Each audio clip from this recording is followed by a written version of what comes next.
my wife to marry me, but maybe even a little bit more because I'm being recorded. The first item of business is apologies for absence. We have apologies from Councillor Stewart and Councillor Reynolds, with substitutions myself and Councillor England. You also have Councillor Dennis. Yes. Substitution as Councillor Whitelow, and we also need to register apologies from Councillor Sadie Hobson, but unfortunately no substitution. Has she not resigned? She has resigned, so we weren't able to substitute her until an official member has been added. I would like to add for this committee, as someone who has sat on this committee for 6 years, we are also one other member down, which is Councillor John Burney, who has unfortunately passed away very recently at the end of August. He was very much a very committed member of this group for a long period of time before my time, in different guises, and was very much a very welcomed member of this group and passionate about the audit committee. Just like to make a few of those comments for the notes, because he will very much be missed by this group. Thank you, and noted. Which moves us on to point 3, which is declarations of interests. I would like to say I'm the former portfolio holder for climate emergency, which I think is mentioned in tonight's. Yes. Just to make that clear. Any other declarations of interest? No.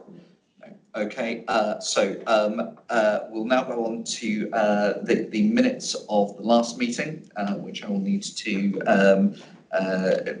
have guidance from other members to ensure they are all right to sign. Yes, agreed. Okay, thank you.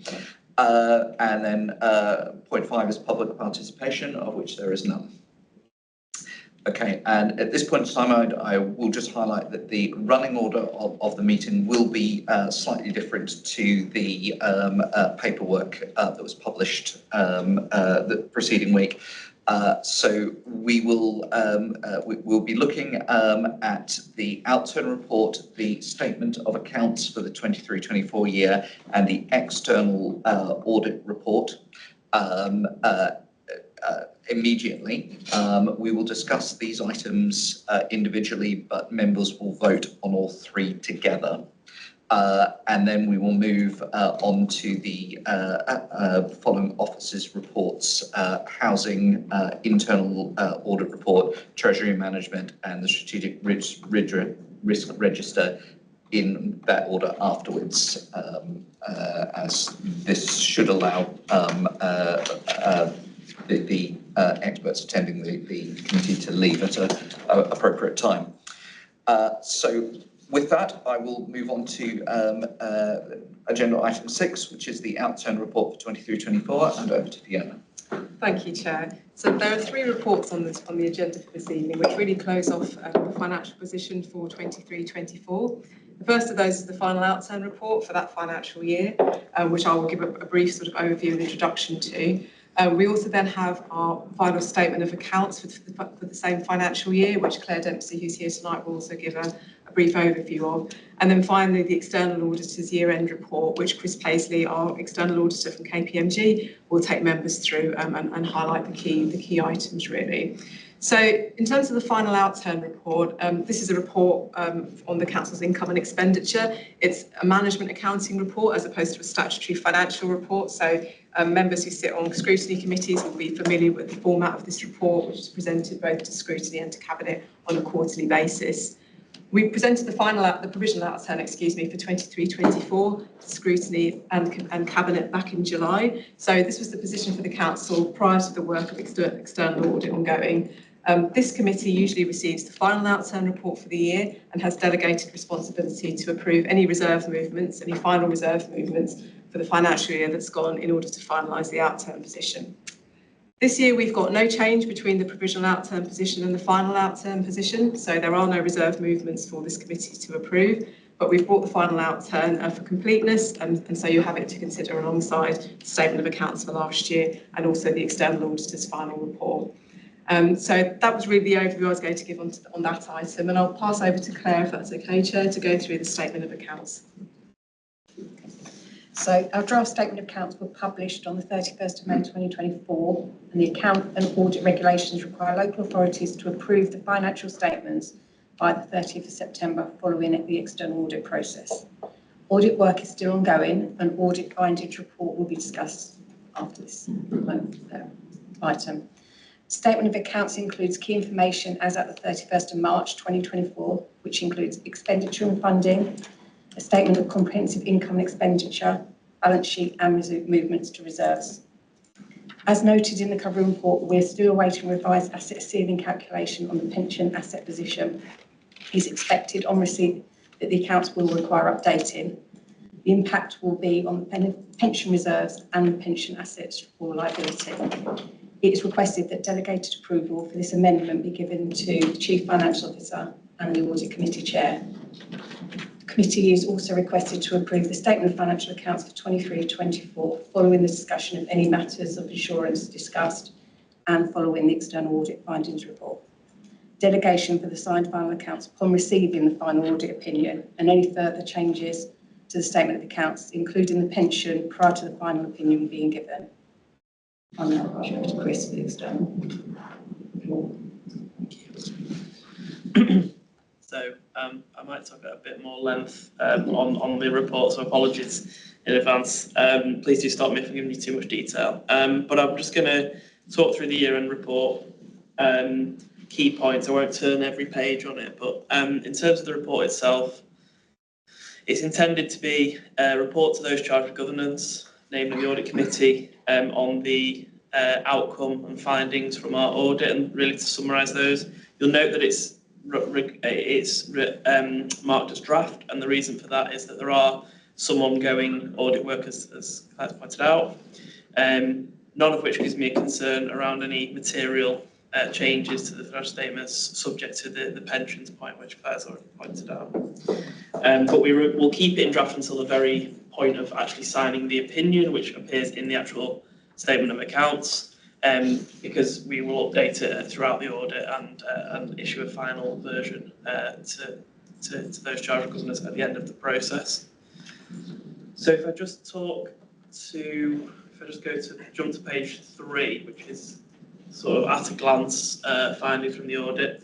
I think, as I mentioned, there are some ongoing matters in relation to the audit. However, the list that you can see on the right-hand side has reduced since we issued this report, and I won't go through each item in turn, but suffice to say that I'm confident that the majority of these procedures should be complete before the end of this month, save for perhaps bottoming out the pension issue, depending on the speed with which those conversations progress, and the review of the predecessor audit file, which will take place once the predecessor auditor has signed and closed the 23 accounts, which I won't go into any further detail on now, but happy to discuss. In terms of other matters, in terms of audit misstatements, you'll see that we have one item on here in terms of uncorrected audit misstatements, and that does relate to pensions, but a separate issue around the return on assets, which may end up kind of being moot depending on how the asset ceiling discussion plays out, but essentially is to do with the fact that when the initial actuarial valuation for the purpose of the accounts is conducted, the actuaries have access only to a draft or an estimated asset returns figure, which is then confirmed at a later stage. So it's very, very normal finding to have when you have an LGPS liability. There aren't any other misstatements at this stage to bring to your attention. And as I said earlier, I'm confident that, subject to the pension point, anything else that is likely to arise won't be material to the accounts at this stage, given our stage of completion. I'm just going to dwell a little bit on page 4, because it is, for those that have seen our audit plan, which was presented earlier in the year, we did talk in there about a possible significant audit risk in relation to expenditure recognition. So I just wanted to just dwell on that for a moment because I understand that it might sort of raise some questions. So effectively, in any audit, there are certain significant risks that are rebuttable. There is a rebuttable presumption of certain risks. So in a typical commercial audit, that would be around the recognition of revenue, because typically where you have revenue that doesn't convert to cash very quickly, it provides an opportunity for management to and those preparing the accounts to effectively manage the year-end surplus or deficit, or profit or loss in a commercial setting. In the public sector, it's slightly different because many of the revenue streams don't really present those same incentives or opportunities for manipulation. But what Practice Note 10, which is issued by the National Audit Office, talks about is that there is a presumed risk in the public sector of expenditure recognition. Unlike revenue, there is with expenditure there are significant accrued expenditure amounts at the year end, which have a certain amount of estimation uncertainty within them. So it's almost like a rebuttable presumption that's our starting point, and then we do work to understand through our risk assessment whether that applies in each individual case. In this case, given the level of expenditure recognition month by month throughout the year, and indeed around year end, the work we've done around risk assessment suggests that actually we can rebut that risk, and that doesn't meet the threshold of a significant audit risk for the purpose of our audit. So I just want to explain why that's in there, and that page is in there, and why there is that change from the initial plan that came to the committee earlier in the year. We then, page 5 onwards, move through the significant risks that we do have, and obviously I talked when I presented the audit plan about why they are risks, and I won't go over that, but that isn't to say that there is anything inherent about those risks at this organisation, simply that they are either very material or subject to a significant amount of estimation uncertainty, and that's why we consider them to be significant risks of audit of misstatement. In other words, there is a reasonable risk that they could be materially misstated when we start the audit. I will just pause though on the pension risk, which is on page 12 of our report and 129 of the pack. In terms of the asset ceiling calculation, the ongoing discussion. So before I get into that, it's important for me to say that the majority, pretty much all of our other work on the pension, net pension liability has been concluded. There is the remaining issue around the asset ceiling calculation. I'm happy to pick it up in questions if preferred, but effectively the asset ceiling calculation is there to determine to what extent you can recognise the surplus that you have on the pension fund, because although it would seem logical that if your portion of the assets in the scheme exceed the liabilities that you have for the future payment of pensions, it would seem logical that we recognise the excess of the asset over the liability. But in a multi-employer scheme in LGPS, there are further tests and further hurdles to jump over in order to recognise that. One is, do you actually, as an organisation, have access to that surplus? In other words, so if this was a single employer scheme, the deed of trust that's in place would stipulate specifically if the scheme were to be closed, where the surplus would be redistributed. So would the members obtain all of it? Would it be shared? Would you obtain the full? It's not like that in LGPS. It's just simply the nature of it. So instead, what the actuaries do, is they undertake a calculation to understand the future cash flows going out of the organisation in the form of contributions and the costs of maintaining the liabilities, and in other words, the service cost. And where it's determined that the future contributions that you're going to make exceed the costs, that implies that actually you are not benefiting from that surplus, and that is the asset ceiling calculation that takes place. And it's that, I'm afraid, is the extent of my knowledge. I'm not an actuary, but that's basically in layman's terms how it works. That's quite a complicated process, and the specific challenge is around some of the assumptions within that calculation. So that is what we're currently working between our actuarial staff and the council and the scheme actuaries, Hymans Robertson, to try and resolve. So just to try and summarise that at a very high level, The actuary for the Hertfordshire LGPS has done one calculation. The actuary at KPMG have done another calculation, and at the moment they're in a discussion to decide which one's right and which one's wrong. In terms of our accounts, yes, it would change the numbers in the accounts, but it doesn't change our I&E or our actual financial performance.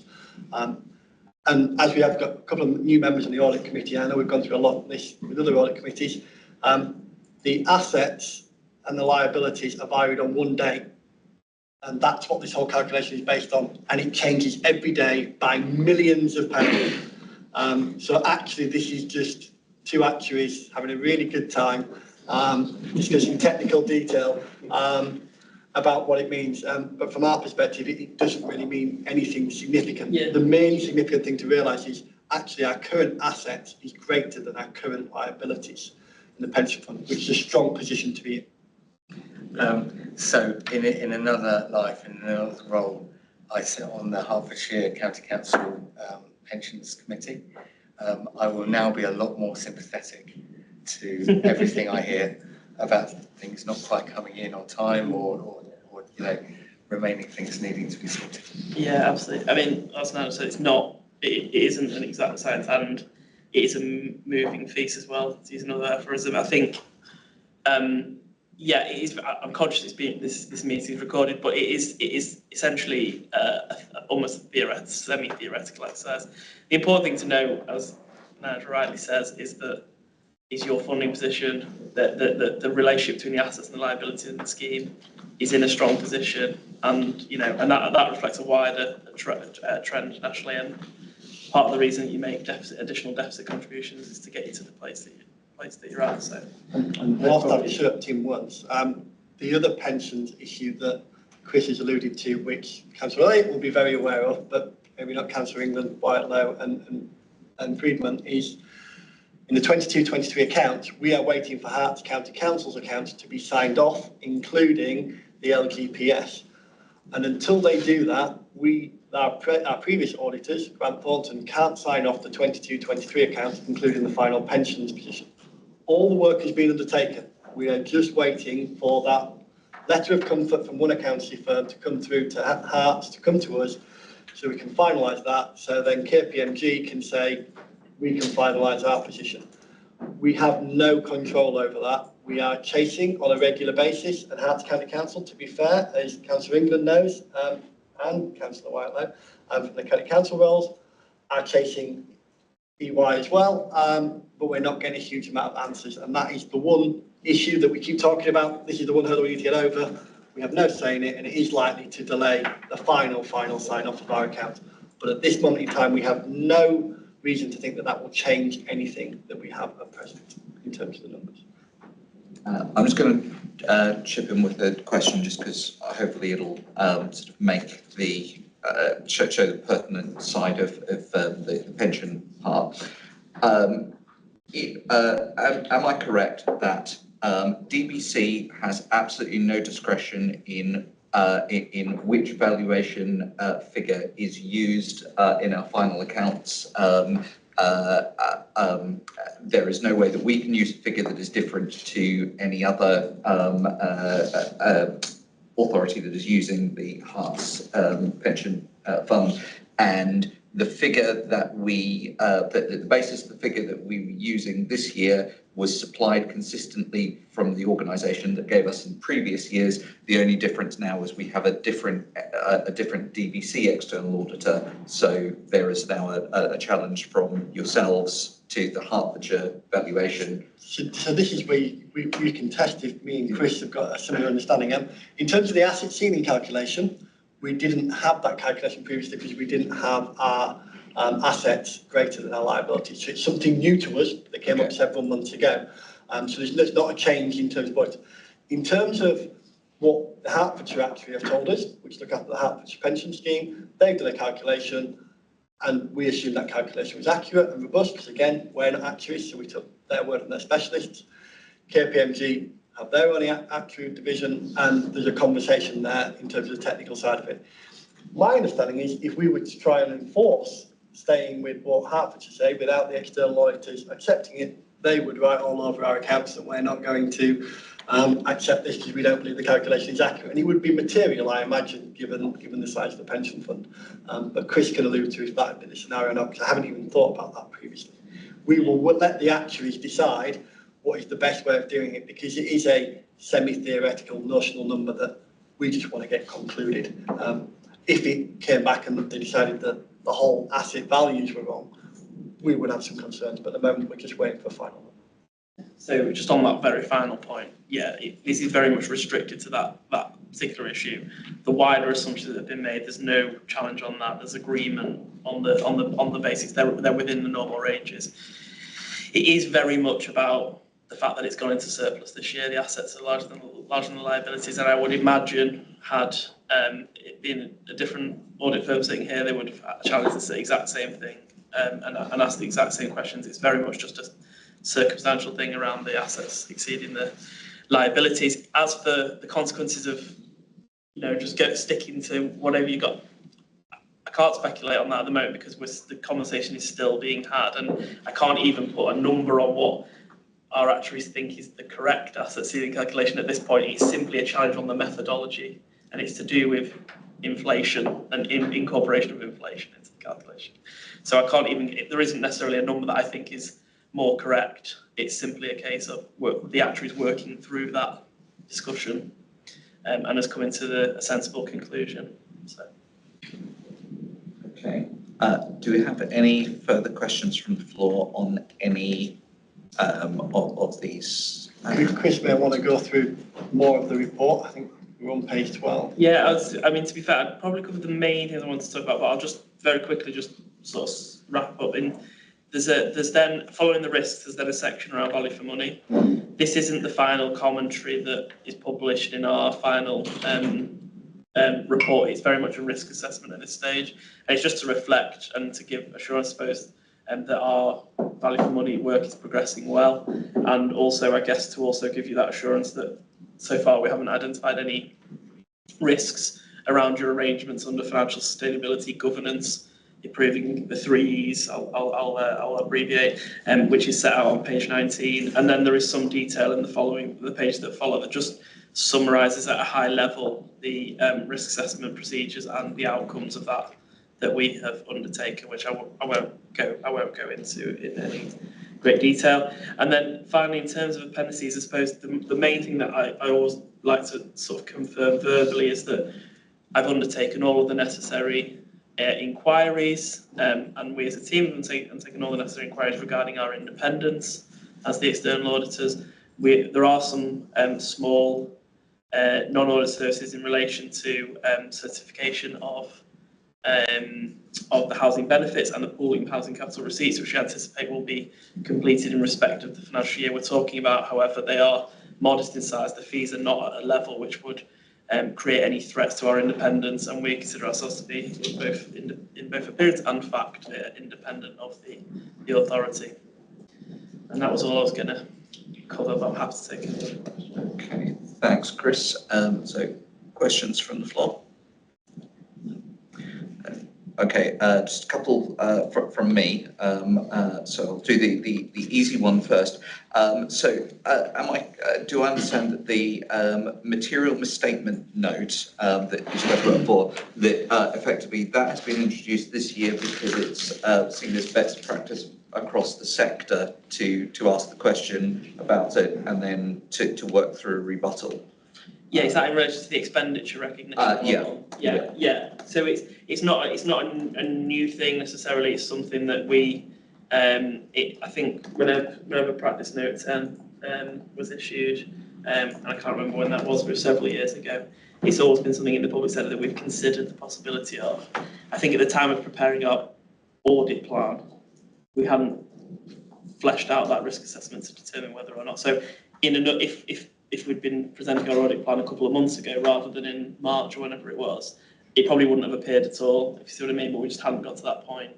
Okay, but if you went into another authority tomorrow, you'd probably... It'd be the same, yeah, it would be exactly the same process, yeah. Right, okay, and then just one other one, just because I'm slightly curious on this. post-balance date events, we've got noted down that there are none. We've obviously had a change of leader at the council, so I'm just wondering on that side, would that not count as a post-balance date event, and why? So yeah, I mean, typically post-balance sheet events are those, we separate them into adjusting and non-adjusting, but it is very much focused on things that have a direct impact on the financial statements. Although we have a responsibility around the narrative report that accompanies the financial statements, and it's important for us to check that they're consistent. Our primary focus is on the whether we can give a true and fair view, the accounts give a true and fair view of the authority's financial arrangements. So effectively, it would only really be relevant where there was a financial implication, an implication for one of the numbers in the accounts, effectively. And we just separate those into adjusting and non-adjusting. So there are some where we actually think they're so significant and they relate to circumstances before the year end that you would actually need to adjust the numbers for them. And that might be a legal case, for example, that comes out that actually relates to activities that took place before the year end. And then we have non-adjusting, which are really significant in terms of the future financial outturn, but actually relate to circumstances that took place after the 31st of March. But it doesn't fall under either of those categories. Okay, Councillor Elliott. No, it's all same. Yeah, if it's all right. Sorry, no, I just did one more thing I completely forgot. Just to say that Fiona and Claire and Nigel and the rest of the team have been massive help through the audit, so I just wanted to go on record and say thanks to them. Sorry.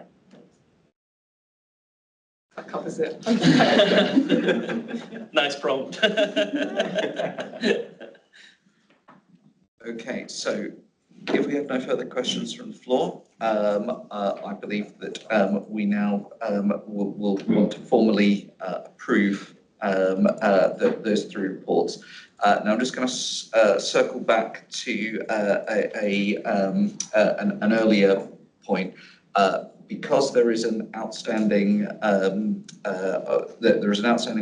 that the officers feel is non-contentious, that there is a request from the committee to delegate authority to the chair/vice chair of this committee to approve the final audit. That basically means that we don't have to reconvene the committee to pull that back, knowing that any changes are limited to the items that have been highlighted here.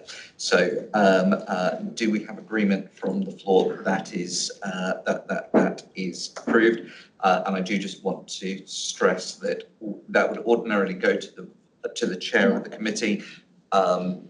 We are being prudent in suggesting it is chair or vice chair, depending on what the timing of that may be. Fine with that. Okay. Okay. That's great. So then we'll go on to approving the reports. Are we all agreed? Agreed. Right. Fantastic. Thank you very much. That's passed. And our thanks and commendations to Chris's team, Nigel and Fiona's team for doing an extraordinary amount of work to get to that point. Okay, so that moves us now on to agenda item 9, which is our housing inspection report. So Hannah, I will move over to yourself. I will give Chris a chance to leave if he's wanting you to. Thank you.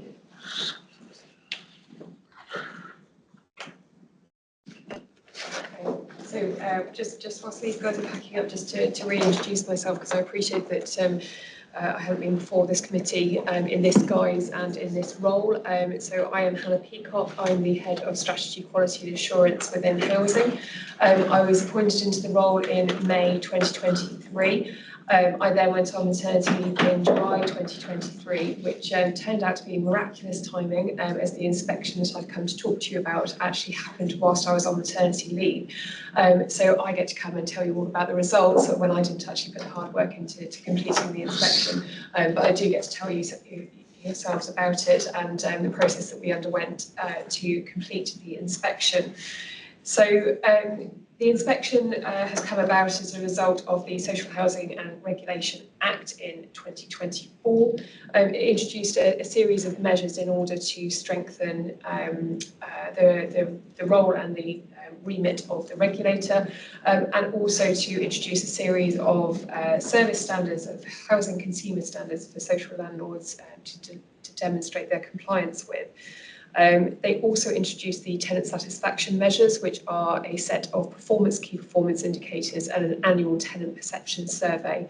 That is in the process of being published across the country, and we have our own results, but we are waiting for the results of other landlords to allow us to do a compare and contrast. So the housing consumer standards, as I said, it's a set of service standards for social housing landlords to demonstrate their compliance with. And the regulator for social housing has introduced a framework based on those consumer service standards for rolling 4-yearly inspections. So these were formally introduced in April 2024, and we were notified in May 2024 that we were going to be one of the first local authorities to undergo the inspection. So their remit had a clear focus on the tenant satisfaction measures as well as the broader consumer standards, which are listed in the report, but just to re-emphasise, that's around safety and quality homes, transparency, influence and accountability, the neighbourhood and community standard, and the tenancy standard.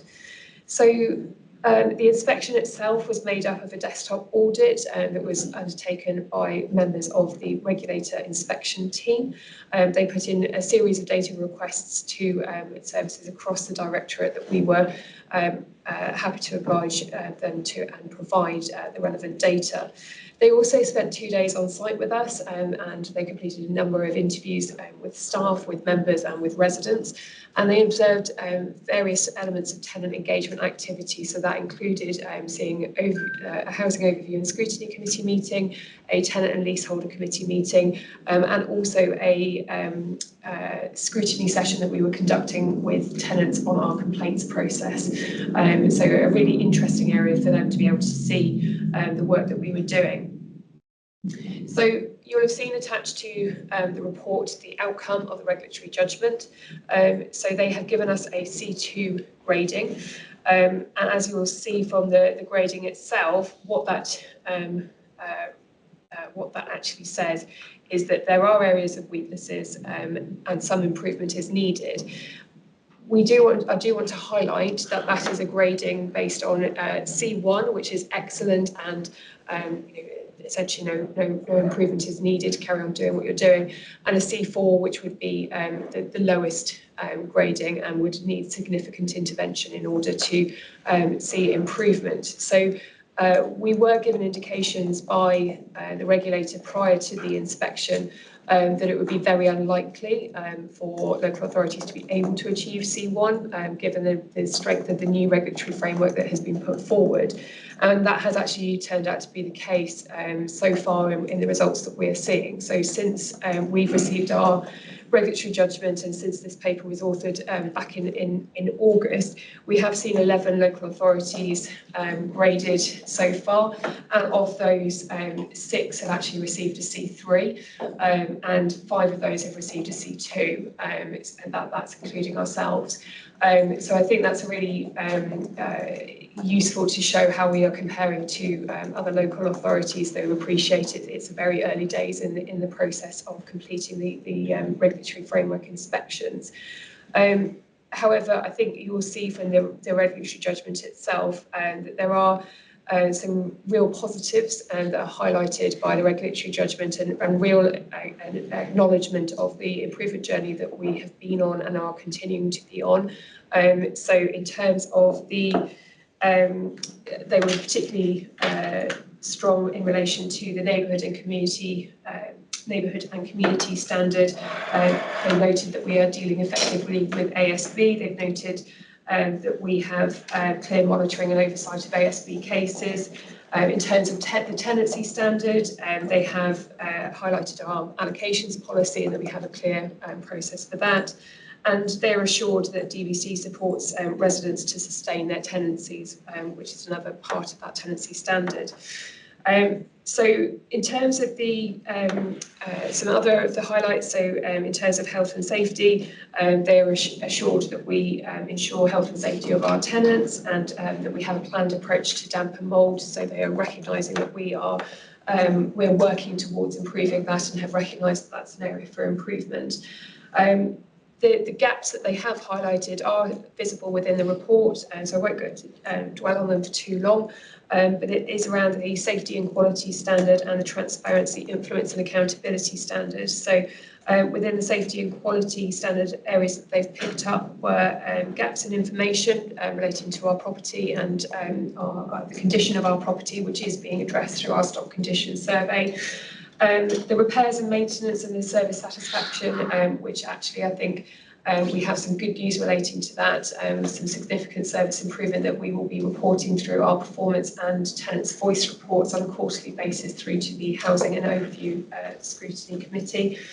And then also they just highlighted around the transparency, influence and accountability. So the things that they've pointed out there around information on the diverse needs of our tenants, external work that we are already completing with TPAS on overview and scrutiny, resident scrutiny and engagement work, and also then complaints handling as well, which, as I've mentioned before, has significant work that's already been underway to deliver improvement in that kind of critical area. So I just wanted to flesh out the outcome that's been provided within the report to give a little context as to why we are particularly pleased to have received a C2 grading in this round. It has something that's been celebrated internally and also has recognised the hard work and the effort of the team to put into completing that inspection, but also the work behind what was provided in that inspection. So we have had a staff celebration this week, which Councillor Ingham was able to join us at, along with Councillor Dehani and Jane Stowe in lieu of Claire Hamilton. So in terms of the next steps with this report, we are developing a post-inspection action plan as part of the Housing Transformation and Improvement Plan programme, and we are picking up with the post-inspection team from the Regulator for Social Housing to hear about their suggestions from what they're observing from other inspections, and also developing network links with other local authorities who've been through the process. So other than that, the detail of the regulatory judgment is available in the report, and this report is therefore just for noting at this point. Thank you, Hannah. And we'll pass on our congratulations for the rating. Obviously, great to hear that staff are pleased with that. I think from our point of view, the main question is there any, were there any things coming out of that report that were at all surprising to any members of the staff? I would like to say no. So I think you will see from the information that's provided in there, it's a very broad, it's not quite as detailed as some of the CQC inspections that you might see. So we did have a detailed meeting with the Regulator for Social Housing where they provided us with their views, and I think you'll actually see from the judgment itself that it's recognising that we've already got work in place to address the gaps that have been identified. So no, I don't think there was a significant shock in what they were saying, and I think that's one of the reasons why we're pleased with the grading. Thank you. Sorry, I realised I jumped in with the question before asking anybody else. Councillor Elliott. Yes, we've got 10,120 odd council houses. How does that go into the context of other councils that have been evaluated? Because some could have 500 and be, maybe a C2 as well, but we've got a hell of a lot, and it's a pretty good outcome of this. Are we at the top of C2 or at the bottom of C2? Is there a sort of a... There isn't a scale within that. It's you have that grading, or you don't have that grading. You have C1 or C3 or C4. The reason why I mentioned the other local authorities was just to give a flavour of the authorities that have been seen so far. We are not doing a like-for-like comparison with those authorities, because you're right, there is a difference in size and scale and demography of the councils. But it's just to highlight that, you know, we are seeing authorities coming through with that C3 grading, and also non-council providers are also being given that C3 grading. So I think it's really highlighting that they are clamping down and really testing us with the new regulatory framework, and we are pleased, whilst still recognising our aspiration will be to achieve C1 in the future.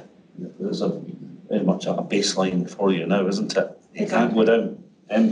What I was going to say, that there's sort of 40% mould and all that, but my view is a lot of mould and damp is maybe the tenant's fault for not ventilating, because you do find that, you know, they don't open windows, they don't do this and everything, so it can cause, it's not our fault. Really? Well, not journalists. No, not journalists. All right, okay. But that's just an observation on my part. And when's the next one? So just to come back on the regularity, they're every 4 years. However, they can come in earlier than that if they wish to, if they have reason to. But we can also ask for them to come in and reassess us. So we are just digesting the inspection results and thinking about how we want to address those areas of improvement. If we feel that we have addressed those areas for improvement, we might want to invite them back in to have a regrading and see potentially if we could achieve that C1 grading. Last question. They say the repairs service not to standard. We've still got Osborne's in play, have we? Oh, so that's is that a hangover from Osborne's? Do you think repairs are up to standards, or was it? And I think we have to reflect on. The bottom, didn't the holidays bottom Osborne's? Yeah. Apologies. Just to come back on that. So we do have to reflect on when this inspection was taking place. So that was in May this year.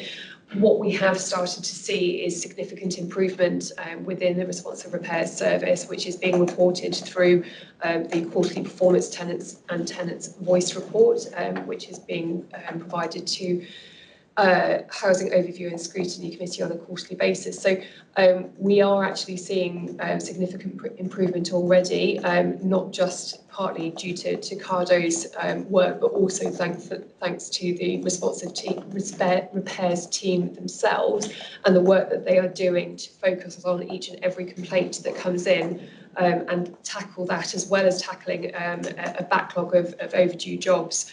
So in the first quarter of this year, I know that they completed 44%. There was a 44% completion of the backlog of cases. So they are seeing an improvement in both service delivery and a reduction in complaint handling.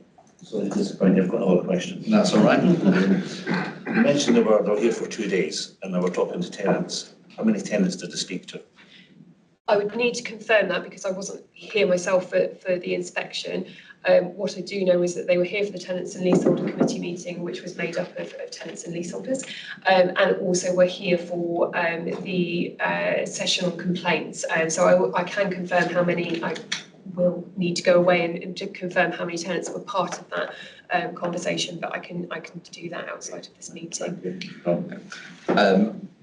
These are my personal comments only. I'm obviously not an expert in this. When I started looking at the report, I probably was coming from the same place as Councillor earlier. I was thinking, I wonder what our rating would be if we took all the stuff to do with Osborne's out of it. But as I made my way through it, I actually felt that the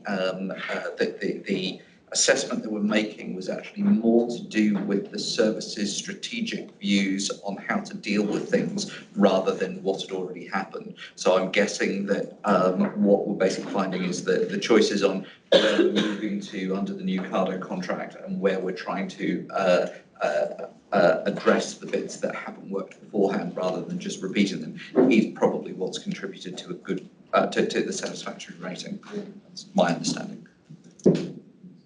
Sorry, Chair, just to build on that, actually, I was part of the team who was interviewed by the regulator, and you're spot on. They weren't overly bothered about the detail, to be honest with you, in terms of that granular detail. They were at that strategic level. They accepted, because they had backgrounds in the industry as well. They knew social housing. They understand things go wrong. You know, you do have repairs that fail. You might have a damp and mold case.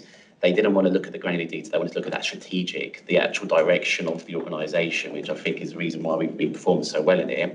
And just on Councillor Elliott on damp and mould, there are many contributing factors to damp and mould, and in light of AWAB's law, we have actually got a new team that are looking at damp and mould. We've got a new contractor on board outside of the Cardo group as well, so that's something we take very seriously. We work with our tenants and making sure that education is part of that approach as well.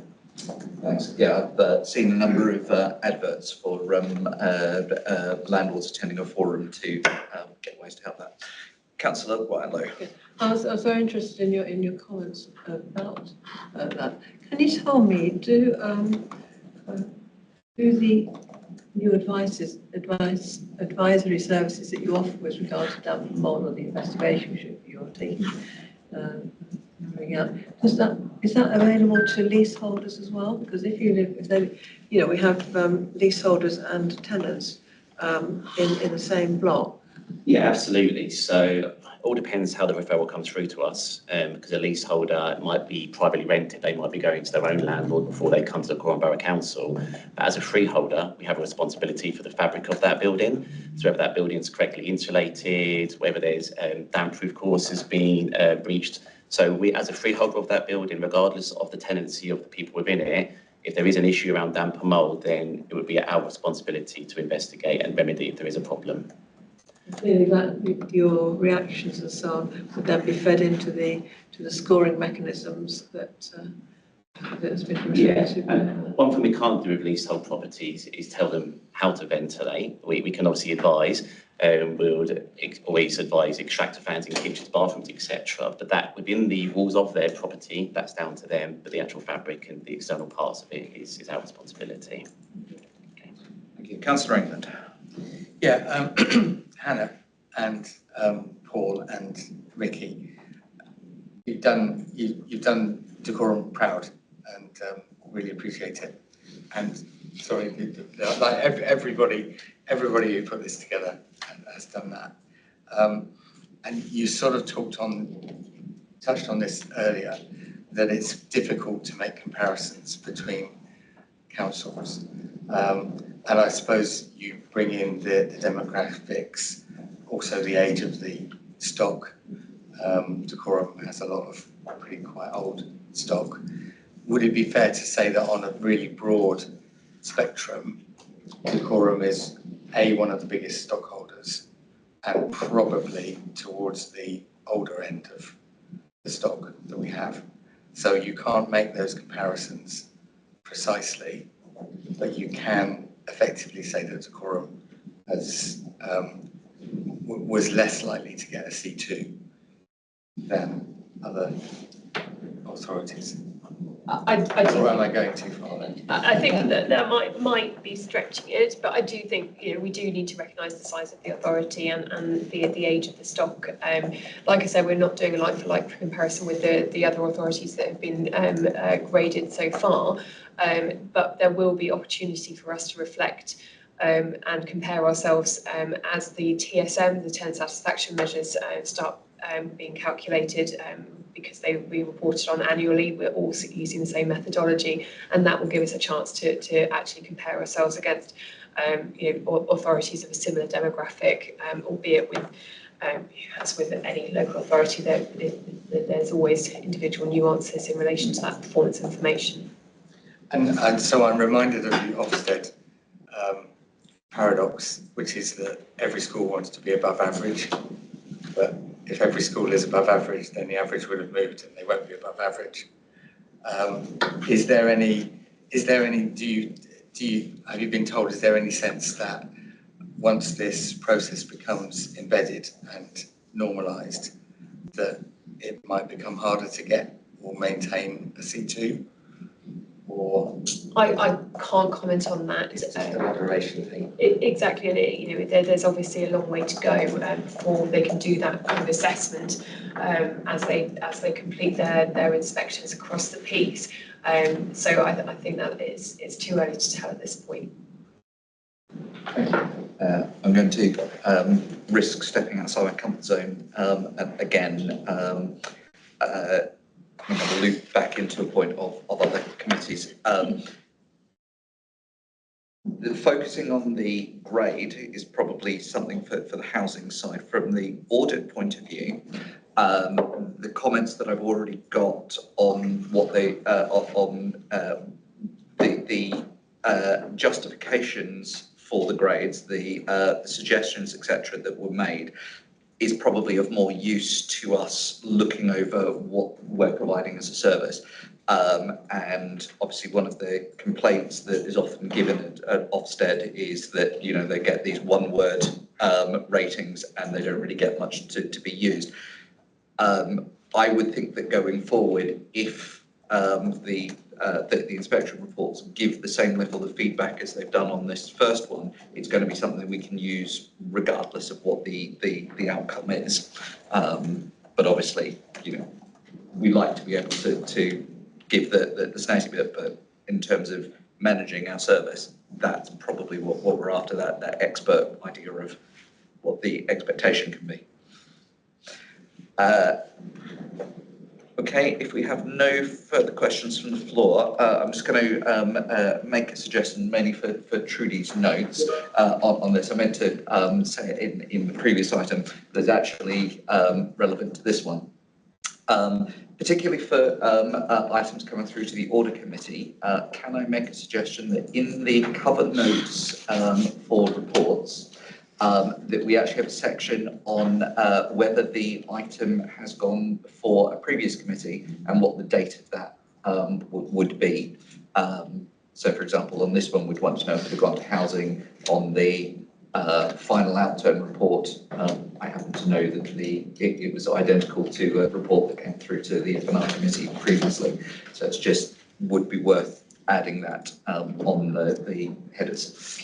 Can I suggest that should be completed under the background papers, in terms of papers and where they went. Normally you would, when they were in. And if I could just come back to you on that, this exact paper hasn't been through other committees, so there has been references made to it within the TSM annual report that has been through to the Housing Overview and Scrutiny Committee, but we wanted to focus on this as an external inspection and provide that information through to yourselves as new information. So it hasn't gone in this format through to other bodies.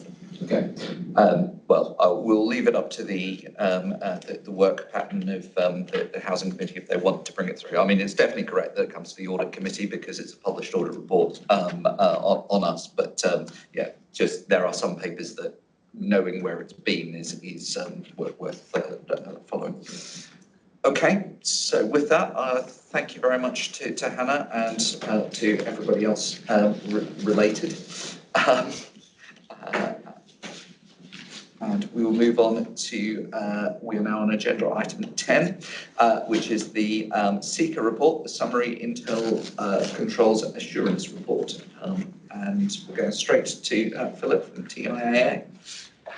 Thank you, Chair. So I don't propose talking through each of these papers individually. There's quite a lot of documentation there, but I'm going to kind of hover across what I perceive to be the key themes and take any questions or answers. Given that there are 5 papers, I propose breaking up after each paper effectively and asking Q&A, and obviously there will be one in particular that I suspect may provoke particular commentary. However, if I begin on page 6 of the document that I've got prepared in front of me, which is the front page, you'll see that there are 5 papers that have been prepared. Worth noting that there are a number of columns which are provided so that you can see the analysis of when the paper went draft, when the response was received, when the final was issued. And of the 5 papers, 2 of them were issued draft in February and didn't go final till August. That is not ideal and something that we'd be seeking to work on, but also worth noting that from my perspective, the value of a report is really captured as quickly as possible from the actual work being undertaken, and by delaying management responses effectively, the output is somewhat diminished. However, there is a couple of caveats on that. in that climate change is one of those reports, and I actually think it's quite interesting that the time has elapsed, and I'll go into why as we talk through the individual reports. Appendix B of the document provides an update of where we are in relation to the plans. You'll notice that for context, I've provided progress against last year's plan as well as this year's plan. Also worth pointing out that because we provide this ahead, so this was written about 10, 11, 12 days ago, things have moved on, and indeed Fiona will attest that there are quite a few reports that have gone out over the last couple of weeks. So I'm pleased to be able to say that for the next audit committee, there will be quite a number of reports being provided to you as well. Moving on, sorry, just worth hovering on to the progress against the plan for 24-25.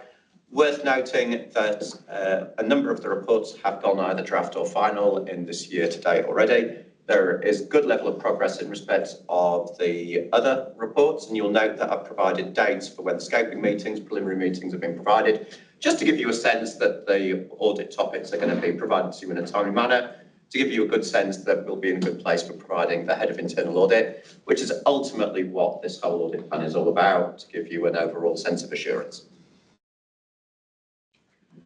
So moving on from that, I'll talk about the reports one at a time. So page 16 of the pack that I'm looking at the moment is the leisure contract. I'm not going to talk about this in a lot of detail, but again, worth noting that the reason why this work was undertaken, we were tasked by one councillor in particular who is not present here today, to look at two key things, and one of those was whether the footfall was still good in relation to the leisure, and the second was in relation to the subsidies. Neither of those things was identified as being a particular problem, and while there are a couple of recommendations in relation to what I would categorise as contract management, they're relatively low priority, and management gave me a good sense of assurance that they are in hand. I don't propose talking in any further detail in relation to the report, but rather ask if anyone has any particular questions before we move on to climate. Questions from the floor? So just one for me, since we're talking on the leisure contract in particular. While you were looking at the management of it, were you looking at opinions on how tied into the contract the council is? No, that wasn't a specific remit of the audit. Obviously, it is quite a large contract. There are many different facets of it that we could have looked at, and the scope was tied to a particular avenue that we were steered down. Okay. Not meant to criticism, one of the things that I just noticed wasn't in there, so I figured it possibly wasn't asked. Okay. Okay, as we have no other questions on the floor, I'll let you move on. Did you, we want to speak on anything else, or should we move on to climate change? Cracking. Well, on that basis, I shall proceed with climate change. Climate change, obviously, an interesting issue. A lot of people have strong views of it. It has been provided with limited assurance, and there are a number of recommendations there. As I say, this report went draft back in February. Management responses were provided to us in August, and the report was subsequently issued. It's worth noting that limited assurance has been provided in a particular context. So effectively, the assurance level of limited coalesced around the scope and the risks that have been identified, which were in what we consider to be the audit planning memorandum, which is effectively what we're tasked with going out and looking at. And I think it's worth just kind of touching upon that. So the review mitigates the risk that the council will fail in its statutory duties to protect residents of the impact of climate change, and crucially will not meet the UK government targets for the reduction of greenhouse gas emissions. And then the second bit is about the carbon emissions 2050 target, and obviously there are various sub-targets that have been set and are alluded to during the context of this report. I don't propose talking through that in particular detail at the moment. However, it's worth highlighting that the targets that have been set by this council and by many other councils are ambitious. And we are at the early stages of a journey. But the initial deadlines for that journey, the initial milestones, are not very far away and will potentially have significant cost implications and reputational implications. in relation to recommendation 1, for example, you will note that we've identified, that this target about 68% reduction in greenhouse gas emissions by 2030, 78% reduction in greenhouse gas emissions by 2035, net zero greenhouse gas emissions by 2050. Those are not insignificant things to achieve. The person who came in and did this review is an expert in the field. They're a subject matter expert. They go around councils, and it's fair to say that they've provided a number of limited assurance reports in respect of this over the last year or so. In fact, I would say the majority of reports they've done in respect of this particular area have been limited. The recommendations that have been provided here, I think, provide a useful set of targets for the short term.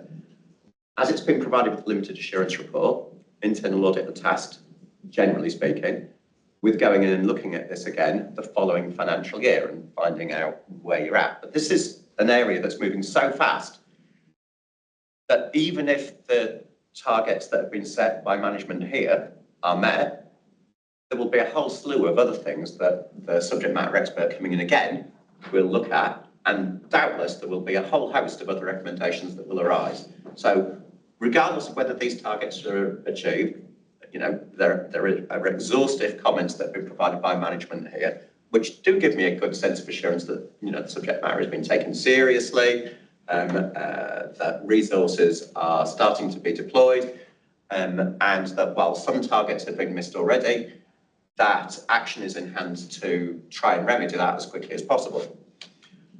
However, there's a lot to do,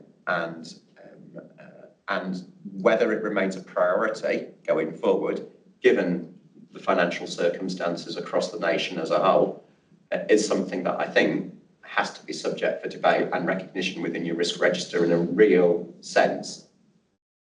And rather than talk through any further at this stage, I will say over to you. Okay. I will open to questions from the floor. That's all right. Do we have actually specific targets to meet by a certain timescale? I mean, the council, do we have, say, well, we're only, was it 1% of decorum's carbon footprint? So you have. So are we going to reduce that to by 2035 to net zero? We're going to have no carbon footprint. So I would say you have some targets. What I would say you don't have is the targets that you would have along the way, the milestones that you'll have along the way. Those are still being developed, and I would say as well, you're not in a great place in respect of having the information necessary in order to be able to determine whether you're actually hitting those targets.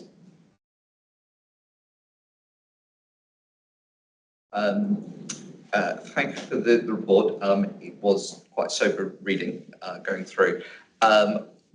I'm only going to dwell on one thing, on your opinion on that. We've got a number of deliverables, and with very few exceptions, they almost all seem to be targeted towards the climate program manager as being the responsible officer. We don't have these things sitting on either the SLT or the CLT. What is your opinion on that, and do you think that the council should be having more senior officers on these parts, because essentially the delivery of these things, well, almost all of them, not quite, very much is in key parts of our approach to everything? Well, ultimately it's down to yourselves as an organisation how you decide to action these targets. However, there is actually a recommendation which kind of underlines the comment that you've made there, albeit registered at a fairly low priority. Management have provided a response in respect of that, which gives me some sense of assurance that there is senior level buy into this. And obviously, there has been a whole bunch of strategic documentation produced by this council, which has got very senior people who've effectively signed on in respect, for example, the strategy. It's got the most senior people in the organisation who've put their faces literally at the front of that documentation and signed it at the back. So I'm not worried about there being buy-in as such, but there is so much to do here that I do think that senior level assignment in respect of things that are going to require a lot of commitment would be good for keeping these things on track. I think that the level of officer that's been assigned would be great from the point of view of operationally achieving the target, but I'm not clear they're great from the point of escalating when that target isn't likely to be achieved. Such. Thank you, Chair. So just to comment on that, just to explain, we've got an internal governance structure that ensures that there is escalation procedures in place. So to explain, the climate program manager sits in a corporate team. The responsibility of all climate-related activity sits across the organisation. So we've got a very robust structure that we've put in place now, which has assistant directors and heads of service chairing boards. We've got monthly reporting going into SLT around progress of this climate program, and we've got a dedicated portfolio holder which we report to on a bi-weekly basis. So I think the mechanisms are there, and also in terms of how important this is, we've recently taken the corporate plan to cabinet, and it's going to full council next week. Yes. And climate and ecological emergency is one of the priorities set out there. So it is very high on the agenda in terms of importance. I think it's just the way that we're structured internally that the climate project manager has just been named here, but actually responsibility sits across the organisation. Sort of just lean into that with one of your other hats on. Are we likely, do we already, or are we likely to see climate objectives inserted into senior leadership's performance objectives and how they are evaluated? So we're going to kick off our service planning process in a couple of months, and one of the early discussions we're having is around how we ensure that all of our corporate plan objectives are embedded into service plans and then reflected into personal objectives. So there's a golden thread. So using that service planning process, we're hoping to ensure that those priorities are embedded in each and every team across the organisation. Okay, thank you. Sorry, just to come back to you on that. I personally, as an auditor, would take more comfort in relation to your ability to hit those targets if it hadn't been more than 6 months to get a response to the report. If I was to respond to that, so that was primarily down to, so we've had some, we've got a very small central team, and our climate program manager had gone on maternity leave, and the replacement of Oliver, who's backfilling now, essentially is the one who we needed to ensure we can get the comments in. So I think it was more around staffing and the position we were in terms of developing the program as well. So we had a new climate program, new climate portfolio holder at the time, and we were developing a new approach to the climate program. So prior to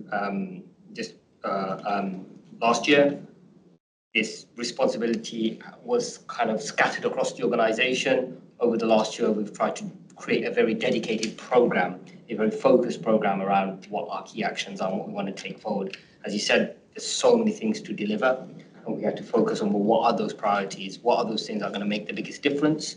And so we've developed a program based on that, and some of the comments back to on the management comments is to reflect that.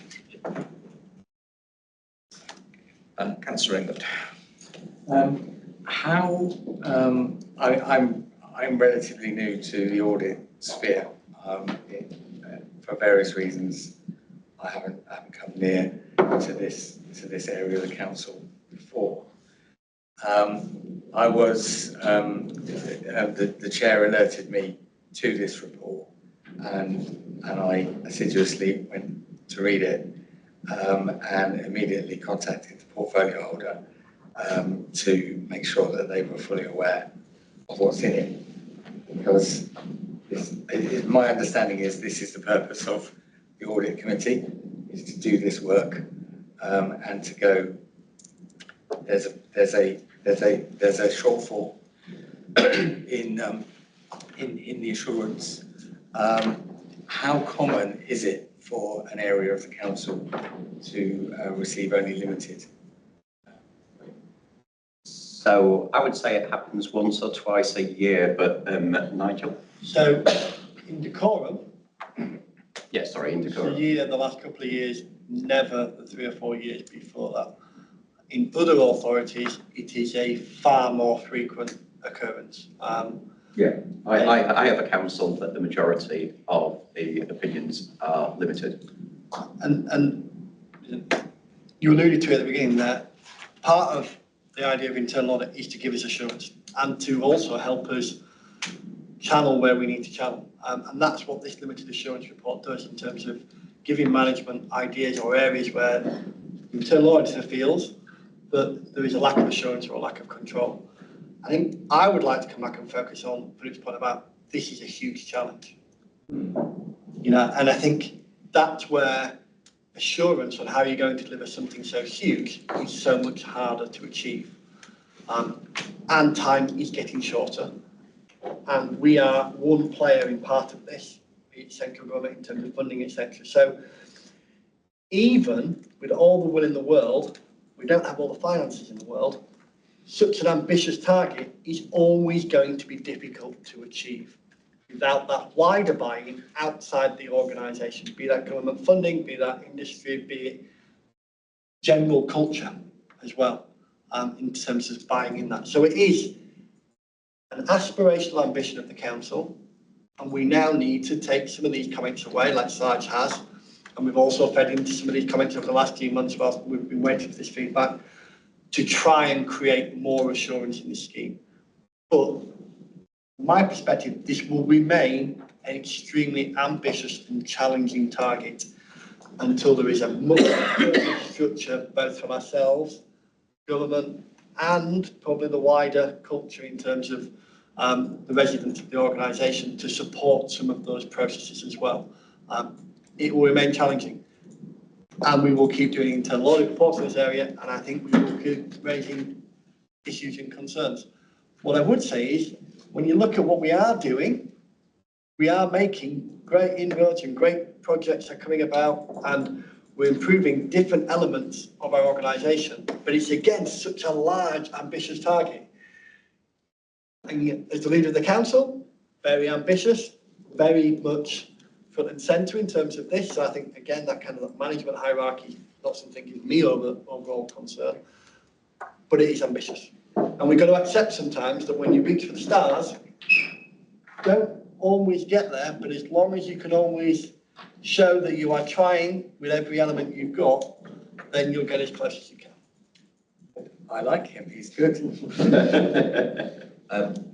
If I just throw in my sort of comment based on being familiar with audit and internal audit in other places, this sort of qualification level, I think you're trying to benchmark it, which is a bit difficult to do, because when one of the things with an internal auditor is you're effectively trying to get them to look at areas that you are interested or have concern with both an independent view, but also a view that has some expertise in your organisation. So it's very difficult to benchmark between different, both different organisations and the different rankings, because, you know, if we were to ask for assurance on, you know, our fraud risk, that would be entirely different, because they'd be looking at a control point and you'd expect it to be a lot higher. I'll let Philip sort of confirm on this, but my read of the limited assurance is effectively he's looking at our targets and he's got all this information and he said, how likely are you to do it? And he's going, well, it's possible, but I would doubt it. That's kind of what I'm getting. He would give us a lower rating if he thought there's absolutely no way that we could do it. But at the moment, I'm reading it that it's a possible but unlikely, and that's effectively. So I do think there's nuance to that, in that this council has been particularly strident in respect of its strategy, in respect of, you know, the environmental targets. And so because you're front and centre saying we will do this, and we're going to kind of like hit all of these milestones along the way, you're building an expectation in the people who are in, you know, this area, including myself, that you'll achieve that. And if you don't achieve that, people are not going to be happy. And slightly tangentially, I'm going to add it here because I don't often get to say this, and I know we've got a very different committee than usual. Most committees, I get pushed the question of, are we getting value from money from internal audit when we get reasonable or substantial assurance on everything. This is the kind of report I want to see from internal audit, because it shows us that they have dug under the skin of a subject area that we are very much passionate about. It is a major strategic objective, and they are giving us a direction on where we need to make improvements. And that's what you want from your internal audit. You want them to come in. You hope they don't find much, but when they do, at least it allows you to then reshape that and change it. And it gives me, as the person who procures tier, value for money. So I don't have to get to say that, which is why I've interjected there. I know it's a bit tangential, but I very rarely get a report where actually it's brought some real substance to the organisation. I think it's a fair comment. Councillor Elliott. I'm just going to say, is the portfolio holder on holiday? Well, maybe he should have been here. Because a limited, tend to agree. they say 1 out of thing, so maybe he should have been here. Yes. Obviously, as someone who looks after the leisure contract, those builders are quite energy hungry. So, you know, the authority has taken opportunities to apply for it. We've secured over £600,000 worth of funding from Sport England, and 800 solar panels will be going on Hemel Hempstead's building structure in the next 6 months, and that will see quite a sizable reduction in our CO2. We're working with our leisure providers to look at low-level things like variable speed drives. So all those nuts and bolts from a technical point of view is how do we, from our point of view, you know, the energy costs of leisure centres alongside the staff are the 2 biggest bills. And so if we can control those costs, we're able to have more modern facilities. So as and when funding does come from central government, we have been quite successful in being selected for that. Not every authority was given round 2 of the swimming pool support grant. So between ourselves, our provider, we are making strides in some projects. And I say, as someone who looks after 2 of the most energy hungry buildings in our estate, you know, we are making progress on those. Can I ask a question of that? They'll save money on energy, everything active, but don't they keep the savings? No. They don't? No. So There's a in the contract, there is a profit share on top of the management fee. Right. Okay. Councillor England. I mean, just, I think the only thing I could say now is probably more as leader of the council than member of an audit committee, so I'm actually not going to say anything. Other than to say that, as Nigel says, we have at least proved the value for money of the auditors and the audit committee, in fact. So I think that's a good night. I would add, I genuinely do think we get good value from it, but this is something that shows those people that are probably a little bit further from the nuts and bolts of it, that we are getting a consensus. Yeah, and to go further, this council is very aware of how ambitious this is. I'm reminded of JFK. We do these things not because they're easy, but because they are hard. And I think that's probably a good point to stop. Thank you. Okay. I think that's probably the end of the point for the audit committee side, but obviously a number of these points will need to come for additional scrutiny, particularly on the move forward that Sandra was talking about. And I would even suggest that we should be reviewing whether or not any of our milestone targets need to be reviewed without endangering the end targets. Am I clear on the floor to proceed to our next item? Yep. Yes, thank you. Oh, sorry, yeah, no, I've still got a few more reports, but I'll go through them quickly because I'm conscious of the time as well. So, so performance management, not going to talk about it in a lot of detail. 3 important recommendations worth talking about briefly though, because performance management is an area that increasingly external audit are focusing on, and you'll see it increasingly will form a part of their report. So important that those recommendations are actioned. So don't propose to say anything else there. If anyone's got any questions, feel free to. Performance management. No further questions. And housing allocations and homelessness. I mean, we just talked about it to a degree. There were some issues to do with triage.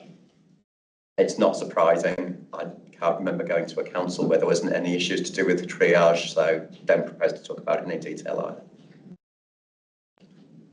Any questions? Fine. Yes, we've had some recommendations on that comment, so that's useful. No further questions? And housing regulatory compliance and building safety, no particular concerns in respect to that. One small thing to do with the testing, but I don't know whether that's more to do with the auditor or not, so I'll find that in the follow-up when I follow up this particular recommendation. So. Okay. Worth just adding, actually, since we're talking about follow-up, we could follow up every other audit committee report, which is good for this committee because we'll be here forever otherwise. But the next committee will receive a report and follow-up. Worth mentioning that because the real value of these audit reports is really the follow-up. So are the root causes of the recommendations actually been actioned in full in a way that if we do the report again, that we won't make the same findings over again. So I've just got one question, it's probably for you, Nigel. So it sounds like you're going to have something to feed in. On the final report of essentially construction side, with the amount of slippage we've had on our house building, do we feel that there was suitable material for the internal auditors to look at to get an opinion? I believe there was, because a lot of it is process and systems, and to be fair, whether it's 1 million or 100 million, if the processes and the systems and the controls and checks and balances are there, that's what I want the assurance from in terms of internal audit. There is any problem, 100%. I just wondered if anybody from the service, I'm aware you've given your time this evening, we've put you near the end of the agenda. Apologies, Ricky, that we know you live over there. So have you got anything to add to these comments whilst you're here? From my service is the house allocation side of things. The homeless prevention officer is on annual leave, so we're not going to touch from the triage side of things, but from the allocations, I was really chuffed with the report, really pleased with the outcomes, that there was minimal recommendations that come from it, and ultimately, yes, it is a piece of work that we need to provide, and it was Jacob who I provided information to in the end. But it's that reassurance from my side that we are doing the relevant and the right actions. So it's not just for members and senior leadership to be assured of everything. It's also nice from a service operational side of things as well. Yeah, and if I could echo that, especially in light of the Building Safety Act being such new legislation, everyone's getting their heads around it, not just us, the whole industry. So to only have one recommendation of which we think we're actually doing that already, it's going to be well out there, building safety, and I think we're in a good place, and I think that was reflected in the regulator report as well in terms of health and safety and how we look after our residents. So yeah, pleasing that the TIA echoed that. Thank you and congratulations. Very much outside of this sector what I'm used to. An audit report is good if there's no surprises. If there's criticisms of stuff that you already know expected and you're working at and you've got in your plan, then everything's fine because it means you're learning and you're aware of things. It's when somebody finds something you're not aware of at all that you need to be panicking. Okay. Right. Yeah, that's been done. Thank you very much, Philip. Was a great report, obviously very thorough, and it looks like both staff and members have been able to digest it quite well. Okay, which I believe brings us to our very last item, which is, oh no, sorry, we've got two, I apologise. We're next moving on to the Treasury Management Outturn Performance Communication. So I'll keep it really brief. Yeah, sorry.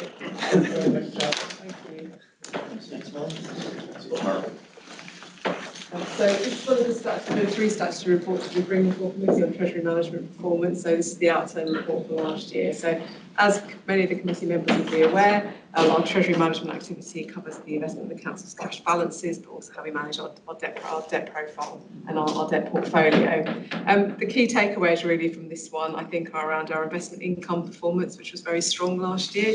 That's something that's been documented at various scrutiny committees in Cabinet as well. On average, we had a return of around 4.8 1.88%. We were on average investing cash balances of 112 million. So, strong performance. The level of those cash balances largely driven by slippage on our capital programme, but also the levels of return driven by the levels of interest rates that we experienced last year.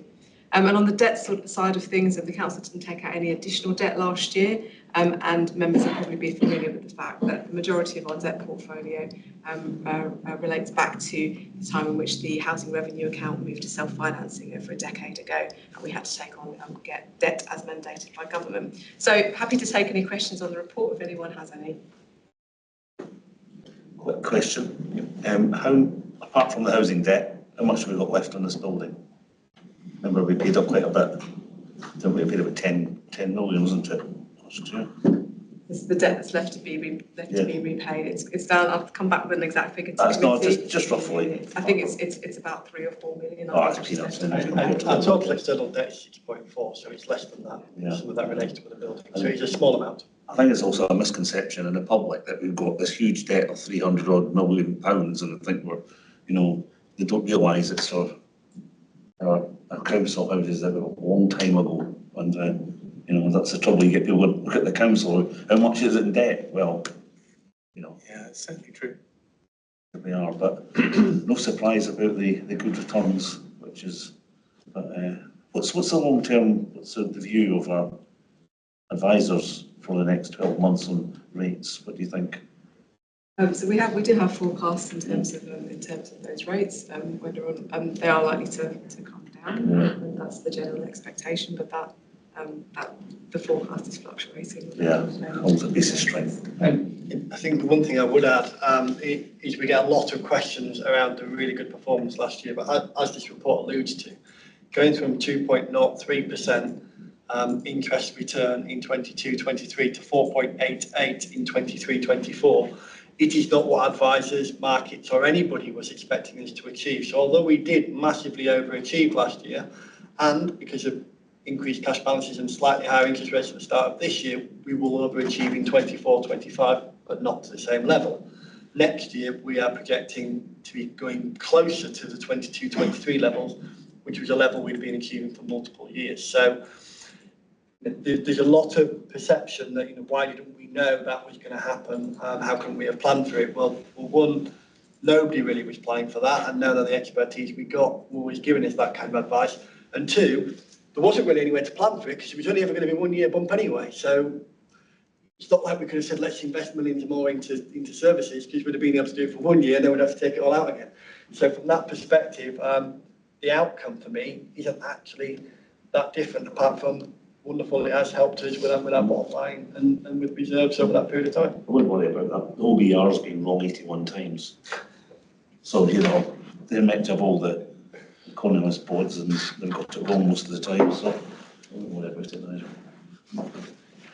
At the risk of sounding a tiny bit patronising on it, I will have to say that it's not just the comparison to the 22 year. A lot of your finance staff, let's face it, we haven't really had an environment where the questions on earned returns are particularly pertinent for about the last 15 years. So the adjustment of the staff to being able to, I know it's very hard to benchmark, as I asked you before, but the fact they've got an effective Treasury strategy that we've been able to shift into that quickly, where it's not something that a lot of people would have dealt with before.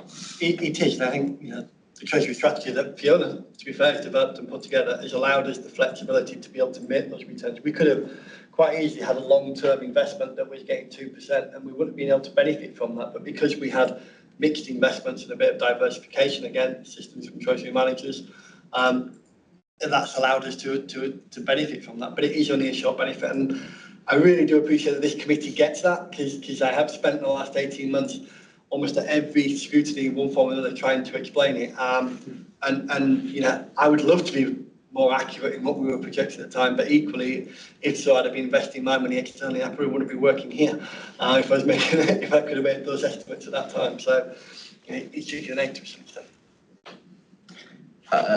Okay, so no further questions on question 11, so I'm glad to move on to our final agenda item of the night, still with Fiona, Strategic Risk Register. Thank you, Chair. So this is a regular report that we bring to this committee in terms of an update on the Council's identified strategic risks. Normally a comment on whether there's been any changes from our risk assessment from the previous quarter, and in this case there haven't been any. I wanted to draw committee's attention to the fact that Cabinet have adopted a new corporate plan which is going through the approval process. There is a natural link between the strategic risks that an organisation identifies and its corporate plan objectives. So we will be undertaking a piece of work which I would expect to involve this committee in terms of refreshing the Council's strategic risks and identifying which of those we will want to report against going forward. So we are still reporting our existing strategic risks per the previous corporate plan, but we are in a period of change and I would expect that to change over the next few months. But happy to take any questions on the detailed appendix that we've got attached to this report. Questions from the floor? No. We have none. The pertinent thing is that we are stating that there's no material change in our risk register. That's correct. Okay, so with that, I will close the meeting. Thank you, everybody, for your indulgence on the intervening. I would just like to put a special thanks out to members who have stepped in the last week or so, and very much appreciate that, because as you can see from the agenda, there was a lot to go through, and to have to reschedule and rearrange potentially completely new members would have been a huge amount of work and hugely delaying in terms of what went to do. So thank you very much for finding the time and the commitment.